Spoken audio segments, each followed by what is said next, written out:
Well, it was a golden time for Great Britain at the World Athletics Championships last night with a stunning first place in the men's 4x100 metres relay. But for crowd favourite Usain Bolt, it was a sad occasion as he pulled short with an injury. Last week, Bolt had further heartache when he was beaten by the American Justin Gatlin in the 100 metres final. Despite his success, Gatlin was loudly booed at the end of the race. That's because Gatlin has been banned twice over doping allegations, in the second instance serving a 4-year suspension. His medal ceremony was also low-key. Gatlin's father described the crowd's reaction as disrespectful to the sport. So, do athletes judged to have broken the rules deserve the cold shoulder? Should there be more forgiveness in sport? Well, joining us now are Mihir Bose, journalist and former BBC sports editor, Martha Kellner, chief sports reporter at The Guardian, and Harbir Singh, anti-doping team leader at London 2012. Martha, I'll start with you. And if an athlete's done wrong, served their time, surely they deserve another chance. I think it depends on the circumstance, but I would say with Justin Gatlin, he's been found guilty of 2 doping offences now. The second one, which was a very serious offence. So I can understand the crowd taking out their frustration in the form of booing Justin Gatlin. I just think the only issue there was the double standards from the crowd, in that there's many people who have committed anti-doping offences competing at the London 2017 Games. I think it's around 50. So I think Justin Gatlin was more taking the flak for the rest of the people who have committed anti-doping offences. But in life, if you do something wrong, and you do something very wrong, you go to prison, you serve your time, you come back out, there aren't any sanctions, people don't boo you on the street, surely you've served your time. I mean, it's life, isn't it? Yeah, I think that's true, but I think sport has to be divorced from life in a certain way. It's a job, isn't it? It is, but if you commit fraud and you're in a financial job, it's unlikely your employer is going to invite you back. The same as if you're a lawyer and you're found to be corrupt, you're going to be disbarred. But you're not banned, are you? Oh, you are on occasion. You know, if you're a doctor and you're found to have done wrong, you're struck off the register. You know, you can't practice anymore. Sport is not a God-given right. It's a privilege to play sport and compete. If you're seen to have been abusing that privilege, then yeah. OK, let's bring in Mihir. The crowd didn't seem very forgiving. They booed Justin Gatlin. Usain Bolt seemed to accept that, didn't he? I mean, he applauded Justin Gatlin. Shouldn't the crowd have been doing the same? I think they should have. I think it was wrong of the crowd to boo him. I agree with Martha that sport is special, but I disagree that we should not forgive, because forgiveness is part of life. And the other thing is, the reason it happened is sport is magical. I mean, what we saw, the 2 incidents you showed, were surprising incidents, unexpected results. Sport is the only place you can get unexpected results. Everything in life is predictable. And the magic of sport means that people who follow sport think that everybody is pure and wonderful, and what they do is because they have really worked for it. That's not life. And if we don't forgive, we are actually missing out the redemptive part of sport. Because surely sport is about people coming back and winning when you didn't think they could win. Yeah, well, Harbir, you actually test athletes, don't you? Is it time to stop forgiving and actually bring in much harsher punishments?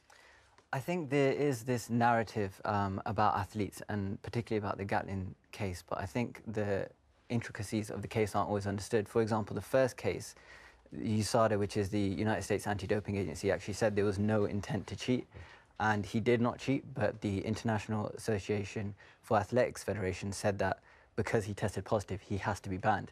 But we don't really get that part of the story. The other part of the story is with the second time he tested positive, he actually had 34 tests during that event prior to the positive test, and he was negative. But we don't hear that part of the story. We just hear he tested positive twice, he beat our hero, which is Usain.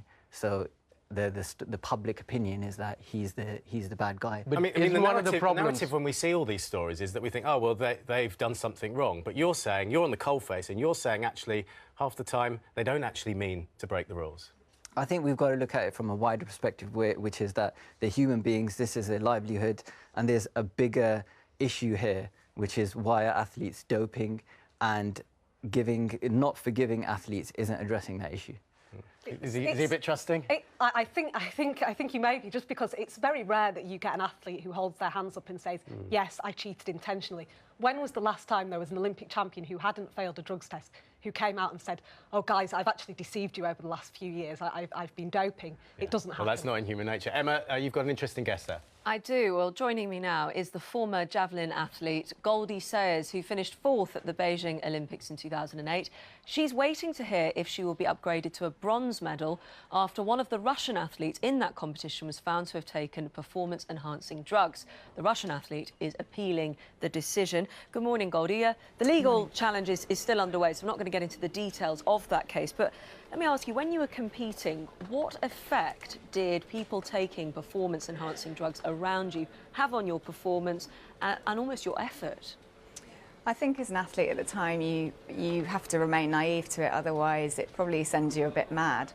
And obviously as an athlete, you've got no physical evidence that someone's cheating, but I think having found out that an athlete who finished ahead of me in the Olympic Games perhaps has been doping, it does tarnish your career somewhat. And I think the biggest thing it robs you of is really knowing how good you were at the time, and then obviously all the self-confidence and also financial reward that comes with that. And you're pushing yourself even harder while this is all going on, aren't you? You can risk greater injuries because you're competing maybe against, you know, standards that aren't actually natural.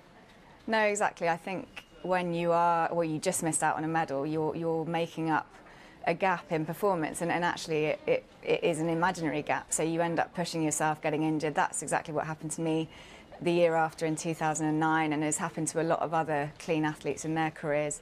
And then you end up getting injured, and obviously that has a big impact on your performance. So it's not just missing out on the medal, it's also what impact that has on the rest of your career physically, yes, but also mentally. Well, that case is still under appeal. Let me ask you then, do you think there should be tougher penalties for the athletes or also for the people around them? I think that's something that we're not talking about a lot. It's really who is pushing performance-enhancing drugs onto athletes, and that the penalties for the athletes is one thing, but I think harsher penalties have to be put in place for coaches and the subcultures around these athletes that make them think it's okay to cheat. I think we're doing a lot more in our sport of highlighting the doping issue and really getting to grips with testing more athletes and punishing them appropriately. I do think it is a bit of a grey area in that some athletes who test positive have inadvertently taken a banned substance, but I think now we've got this second strike and you're out policy, and I think that's right. Goldie Sayers, thank you for that. Sean? Emma, thanks. Are we in danger, Harbir, of letting athletes like Goldie down because we're not punishing people who test positive for banned substances enough? Yeah, I don't think anyone is against introducing sanctions, whether that's monetary or whether that's legal, to athletes. I think the issue is that we're isolating sport and we're kind of forgetting about the humanistic aspect, which is we're all human beings, we all can make mistakes, and we all would want to have a fair trial. We'd want to be able to demonstrate intent before we prosecute somebody or label somebody. And when we say that athletes really admit to cheating or doping offences, I agree with that. But I think, like anybody else, from a societal perspective, we would want to be innocent until proven guilty, and that is that grey area, and it's difficult to give everyone the same label. OK, let's turn away from drugs a little bit and just talk more about sport generally. And Mihir, all sportsmen and women are trying to get that extra edge, bend the rules. Shouldn't we just be stricter in that area? Yeah, but there's a difference between gamesmanship and cheating. Now, for instance, in cricket, a bowler tries to hide the ball when he's bowling to a batsman in order to deceive him whether the ball will swing. Now, is that cheating? No, that is, if you like, clever play. You know, he's saying to the batsman, I know you're going to face the ball, but you won't see the ball till the last minute, so you won't know. I mean, that I think is good play, if you like, but clever diving play. in football is but diving play? in football is different. But the problem with football is it's the most conservative of sport, and if they use television replay, they could work out the diving. What they've gone in for is retrospective punishment, which means you punish the player, but you actually penalise the team that has suffered at the hands of the players. You know, this is where I think sport has gone into a muddle. We have now modern technology. You should punish the player straight away so that the team the player is part of the team. And we've had this in the World Cups and so on. The team is not you know, is punished straight away, not later on. Because what you want to see in sport is immediate results, and the spectators want to see it's fair. Well, it's the first time I've seen you two in agreement. You're nodding away there, Martha? Yeah, I think there's different levels of offences, but I do agree with in football, particularly with the punishment taking place there and then rather than retrospectively. But I think that sort of level of offence is very different from something which alters the trajectory of someone else's career. I mean, you see it more often in athletics than in another sport. But when you're taking away someone's opportunities in the future, you're also having a financial effect on their lives. You know, you steal not only that moment on the podium, but you steal from them, you know, their commercial opportunities that they have. So I don't think diving in football is comparable to doping or to spot fixing or match Martha, fixing. we also have a whole team behind the athletes, and we don't do enough to look at what this team is, you know, advisors, managers, what are they doing? I think the administrators should look more into that. Well, let's find out what social media is saying. Emma's across it. Yes, Peter and Francis, they're not very forgiving at all. Peter says once is an error of judgment if you're doping, twice is criminal intent. The system must change. And Francis says sport should always be about fair play and respect for your opponent. Drug users show neither quality and as such should be dismissed from their sports for life. Emily says, I explained to my 8-year-old son why everyone was booing Justin Gatlin, and he said, if I cheat at my games, I can't play. Why should he be allowed? Out of the mouth of babes. And Christy says, to be honest, I'd like to see 2 sets of championships in sport, one clean and one filled with people on performance-enhancing drugs. I'd quite like to see a man run 100 metres in 2.1 seconds, wouldn't you? Thank you for that. Good morning. Very interesting. We'd love to discuss those, but that's another discussion another time because we're out of time at the moment. Thanks very much indeed. Thank you.